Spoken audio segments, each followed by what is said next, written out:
start by just covering limit notation really briefly. So when we're looking for a limit, we're going to write limit as x approaches a number c of f of x. So there are three things going on here. So first off, this little thing here, the lim, this tells us that we're going to look for the limit. Without this, we wouldn't be doing limits, we wouldn't be looking at them, but this tells us that we're going to look at a limit. This part down here, the x approaches c, it's telling us that our variable x, the independent variable, usually it's x, we're going to look at the function as it gets really close to whatever c is. We don't care what happens at that value, we want to see what happens if we get really close.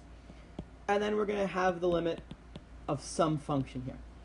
So if we look at a quick example of it, we have here the limit as x approaches 3 of x squared minus 9 over x minus 3.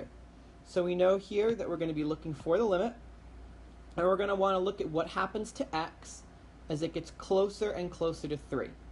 Now we know from our function here that we can't actually substitute in 3 for x here, because on the bottom we'd have 3 minus 3 is 0. We can't have 0 in the denominator. But what this tells us is we're going to look at what happens as it gets really, really close. So we might try things like, we could look at x equals 2.9, x equals 2.99, x equals 2.999.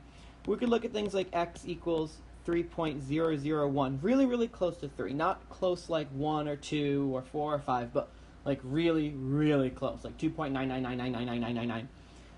And we're just looking at what happens as it approaches that number. And the big takeaway here is we don't care what happens when x is 3, or whatever we're looking at, in this case 3. We just want to know what happens as we get really, really close to it. And that's something we'll cover later on.